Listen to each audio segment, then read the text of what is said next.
What does it take to be a successful online charity? In the age of the internet, people have the ability to access so much more information and the ability to look at so many different things that you can't just stand out on a page flashing something and get them to donate. They're just going to walk away and find something else.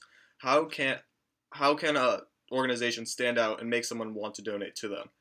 One successful fundraiser I'm sure you're all aware of recently has been the ALS Ice Bucket Challenge. The way this challenge worked, for those who are unaware, is you took a bucket of cold water, poured it on your head, told your friends to do the same, and then were supposed to go donate money to ALS research.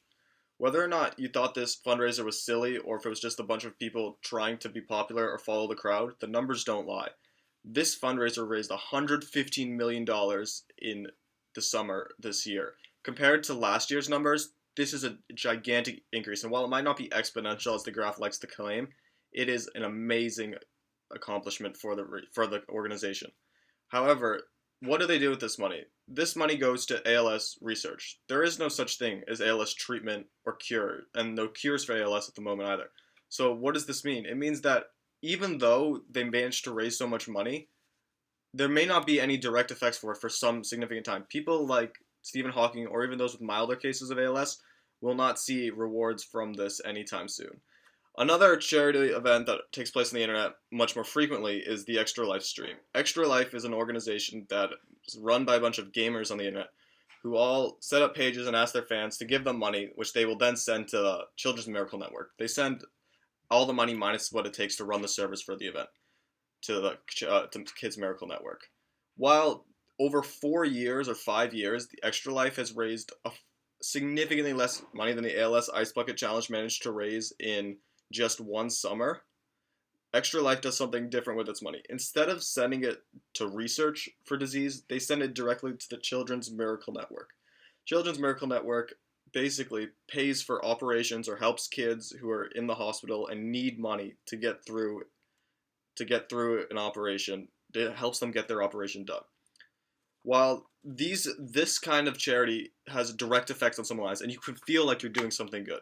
However, because this is the internet, you attract a lot of attention to yourself, and by being such a consistent stream, in order to be successful on the internet, Extra Life has to deal with a lot of issues from not so nice people dealing on the internet.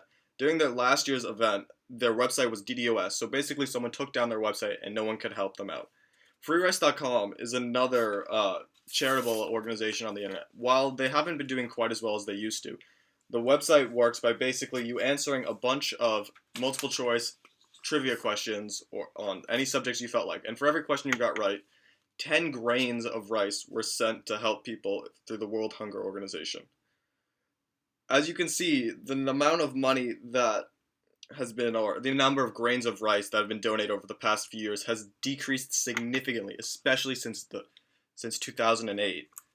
They still raised a very significant amount of money for food. Have you ever wondered how your favorite YouTuber makes money? While Google does give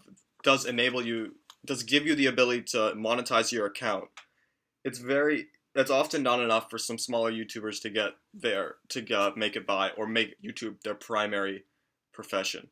One YouTuber who I watch goes by the name of Seth Bling, and he often live streams video games and does this for a living. Whenever he's live streaming, he has a secondary link in the description of the video that allows you to go to another page and give him money directly instead of having to deal with Google taking money through YouTube. Well, this isn't exactly charity. It's another way of gaining capital from a community on the internet, similar ways that charity tries to do things. Another way of getting money on the internet is through these crowdfunding websites and Kickstarters that have become incredibly popular. While they aren't always used specifically for charitable purposes, there have been some really big projects that have been funded, upwards of $56 million for the largest one for a video game. Sometimes, though, Kickstarters are used precisely for charity. While the Iraqi Refugee Assistance Project didn't actually use Kickstarter.com, it did raise money in a crowdfunding in order to gain money to help people who are translators in Iraq get refugee status in the U.S. because it's not exactly safe for them. Another common way to use Kickstarters and crowdfunding for charitable purposes is for when people want to make a project or a high school club wants to raise money to go to a tournament or get new supplies.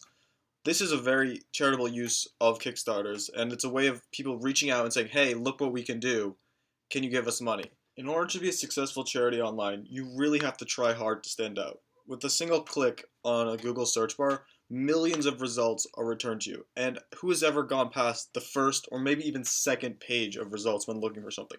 In order to get people's attention and get them to want to give you money, you have to do something different. On the internet, it's not just like going to a cash register at a supermarket and being asked, "Do you want to donate to the March of Dimes?" It's really awkward to deal with that interaction, and a lot of people just pay in order to get out of that interaction. But on the internet, you can just install AdBlock, and all those flashing notifications saying, "Can you help us?" instantly go away. But in the end, how do we define success for a charity online? Do they just need to get a bunch of money?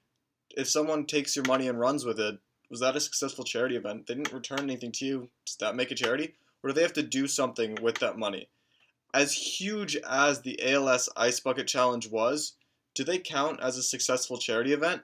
They raised $115 million for research towards ALS.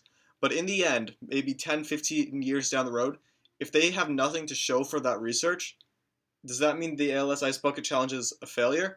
I would say yes, because in order to be successful, not only do you have to be able to convince people to give you money, you also have to give them something back in return and show them that you did something good with it. I like this comic because it demonstrates this idea that even if you can convince someone to give you money, they're not going to give it to you unless they believe they're doing something that can help. And if you end up not helping them or not helping the world, then what's the point anyways?